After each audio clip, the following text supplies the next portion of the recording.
Welcome to On the Ballot with Ballotpedia, where we take a closer look at the top political stories of the day. It's Super Tuesday. I'm Frank Festa. Thanks for being with us. 16 states and one U.S. territory will head to the polls today in what will be the most consequential day yet this year in politics. Not just in the race for the White House, but for intra-party primaries across the country. 50% of all Republican delegates and 36% of all Democratic delegates are at stake, with key primaries in California, Alabama, and North Carolina bound to have major implications both in those states and nationally. I'm joined now by BP staff writer Ellen Morrissey. Ellen, thanks for coming on the show. Happy to be here. Yeah, are you excited? Oh, absolutely. You know, it's been a long road to today, Super Tuesday. So I'm excited to be here. You know, I've been on the presidential beat for over a year now, and this is a big day in the cycle. Yeah, I feel like the "this is your Super Bowl" line is really overused for all sorts of different instances, but it feels pretty appropriate for you here. This is the beginning of your Super Bowl. Absolutely. Can you put into context how reliably Super Tuesday has kicked off the general election for the presidency in recent history? Yeah, so it's a pretty reliable indicator. Looking at all of the Super Tuesdays that have happened between 1984 and 2020, there are 20 Super Tuesdays, 10 Democratic, 10 Republican. Mm-hmm. Of those 20 Super Tuesdays, the party's eventual nominee won 19 of those. Oh, wow. So you're usually going to see the eventual nominee win. The only exception between 1984 and 2020 was the Democratic nomination in 1984, where Gary Hart won the Super Tuesday elections, but then Walter Mondale went on to become the Democratic nominee. But that was before I was alive, and this is the only time, you know, so it hasn't happened in recent history. It's usually a pretty solid indicator. Yeah, just to show our ages, or both of our ages, I'm not really sure I could tell you anything reliably about Walter Mondale. So that's how long ago that was. But I figured it would make a lot of sense to start our conversation talking about delegates. In total, 1,215 Republican delegates and 1,420 pledged Democratic delegates are up for grabs today. But what exactly is a delegate anyway? It feels like one of those political terms to me that everybody acts like they understand, but might have a hard time defining if they're put to the test. So, Ellen, what are they and how do they work?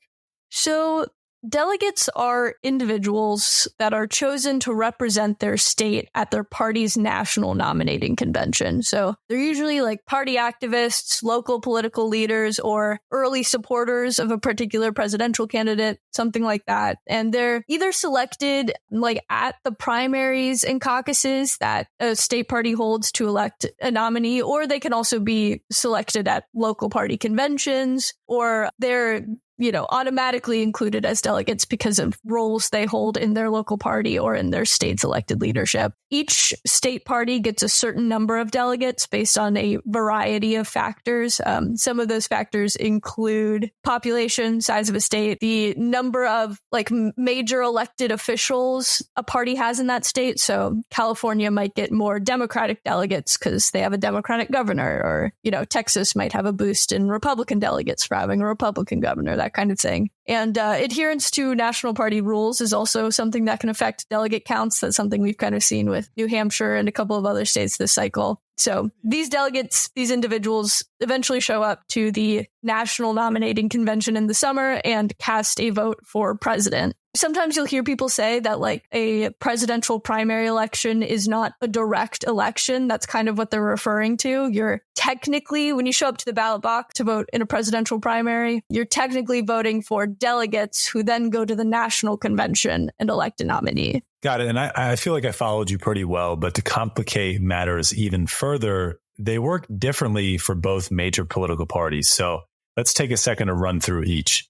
How many delegates does a Republican need to receive support from to secure the nomination? And what are the differences between the types of Republican delegates that get sent to the Republican National Convention and how they get allocated? To win the Republican nomination, a candidate must receive support from a majority of delegates. So that's 1,215 delegates.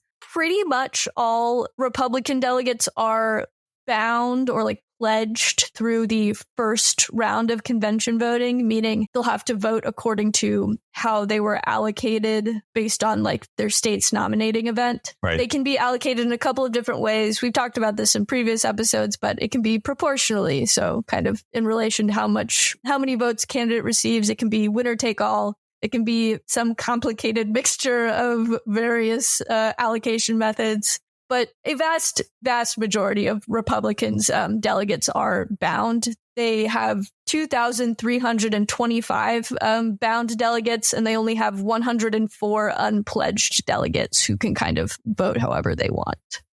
Got it. So now same question for the Democratic Party. What's their nominees' delegate threshold look like? And what's the difference between pledged delegates and superdelegates? A Democratic presidential candidate needs support from a majority of the pledged delegates on the first ballot, which we estimate to be around 1,968 delegates. So Democrats have kind of a different delegate setup. They have an estimated 4,672 delegates this year. 3,933 of them are pledged, and then 739 are automatic delegates, which are more commonly known as superdelegates.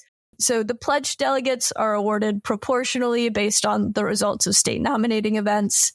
But then the superdelegates or automatic delegates, they can kind of vote however they want. But something that's kind of changed in recent history with how Democratic conventions work, after the 2016 primary, the DNC changed the rules. So superdelegates can only vote in a second round of convention voting or later. Okay. So it's only pledged delegates that are allocated based on state nominating event votes that will vote in the first round. And then if it's contested and if there's, a nominee hasn't yet been decided, then those automatic delegates can also come into play and vote. A lot of wrinkles, a lot to follow. If listeners would like to learn more, as Ellen mentioned, we talked honestly in a lot of detail about the different sorts of delegates and how they get allocated. So we'll go ahead and link that episode in our show notes if you want to check it out.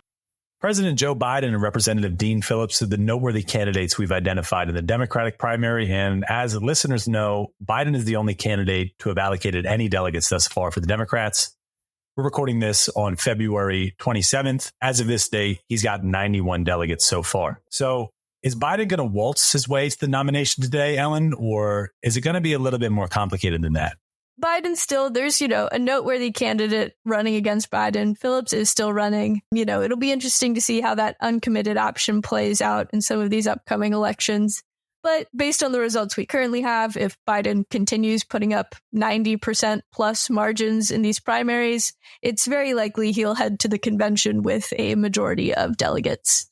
And so the kind of final point at which Biden officially becomes the nominee will be at the Democratic convention in August. There's been questions about, what if something happens? What if a presidential candidate withdraws at some point before or after the convention? What goes down there? And so according to DNC bylaws, basically the party itself has the responsibility to fill the vacancy. So if there is a vacancy on the national ticket, vote is held among members of the Democratic National Committee, whoever's present at the meeting they set.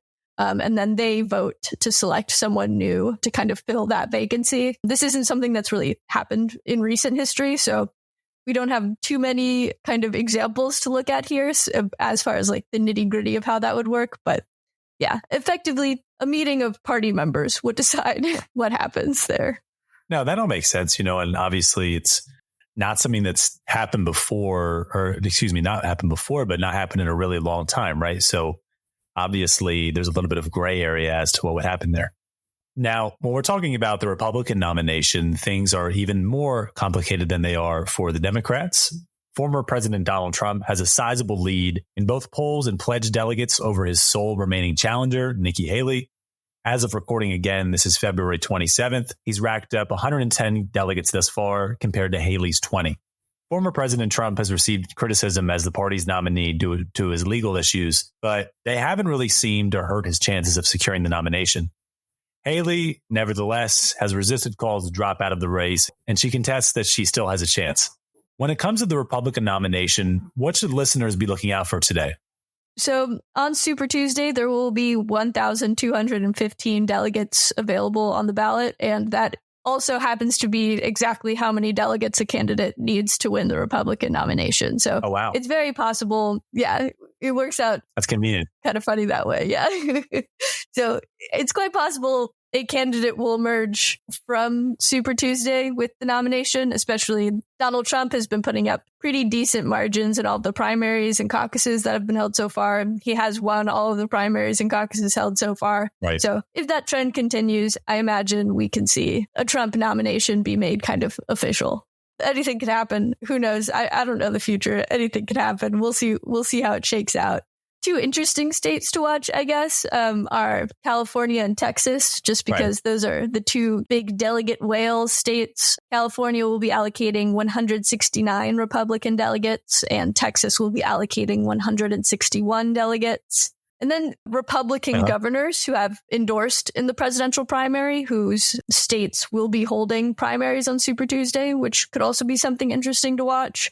In Alaska, Arkansas, and Texas, all of those governors have endorsed Trump, while Vermont's governor has endorsed Haley. So it could be kind of interesting to see, whether those kind of major state executive endorsements have any effect on the primary results. So that's what I'll be watching for on Super Tuesday. And then, similarly to what we talked about with the Democrats, technically the nomination doesn't become official until the National Convention, which takes place in July. And Republicans also have some rules to kind of account for, like, if there's a vacancy on the ticket or if something weird happens outside of the normal convention process.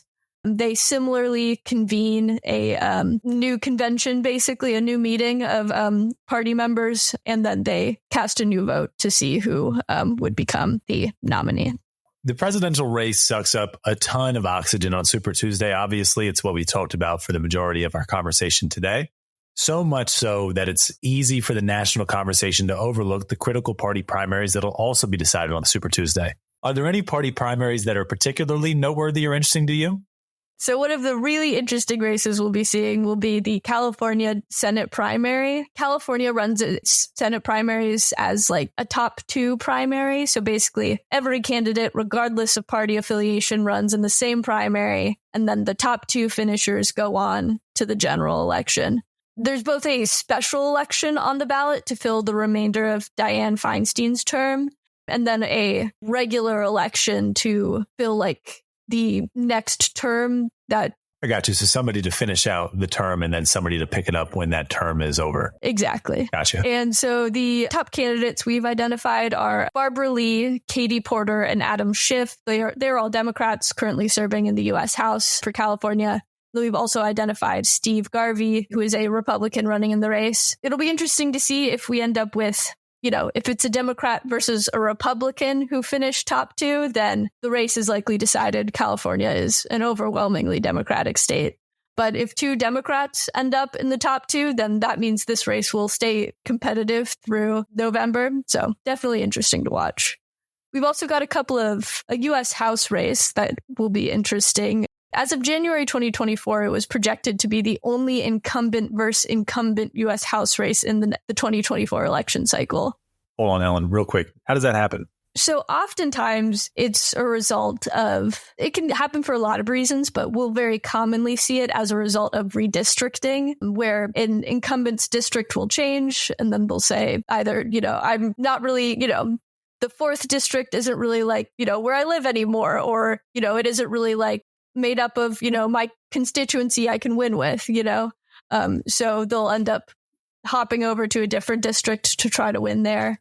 And that's what's happening here. Two incumbents, Jerry Carl and Barry Moore in Alabama, will be running against each other in the first congressional district primary. There was a lawsuit that ended up succeeding that said Alabama needed to draw another black majority district in order to meet Voting Rights Act requirements.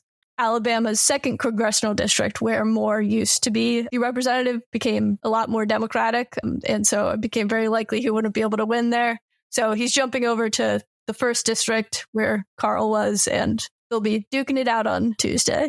Okay, I got you. That makes sense. There's also some really exciting primary action for both parties in the race to be the next governor of North Carolina. Isn't that right? Is either primary more competitive than the other? Yeah, so North Carolina will be having both Republican and Democratic primaries on Super Tuesday, but the Republican one is a bit more competitive and kind of interesting to watch. So the incumbent North Carolina governor, Roy Cooper, he's term limited, and he's, a Democrat in a pretty purple swingy state. So definitely a vacancy there is something to watch. So on the Republican side, we've got Dale Folwell, the North Carolina treasurer, Bill Graham, a private attorney and former prosecutor, and Mark Robinson, the lieutenant governor of North Carolina. They're all running for governor in the Republican primary. Over on the Democratic side, it's not really much of a competitive race. Josh Stein, the North Carolina Attorney General, he's leading pretty substantially in like polls and stuff. So he'll likely be the Democratic nominee, but it'll be interesting to see who Republicans nominate. This will definitely be a super competitive election in November in 2024. So it'll definitely be an interesting one to watch. Awesome. Well, always good to have you on the show, Ellen. Try not to have too much fun today. Thanks again. Perfect. Thanks for having me and looking forward to coming back. And for our listeners, you can learn more about our Super Tuesday coverage at the links in our show notes. We'll be back in your feed soon. Make sure you subscribe to On the Ballot wherever you listen to podcasts. I'm Frank Festa, and thanks for listening.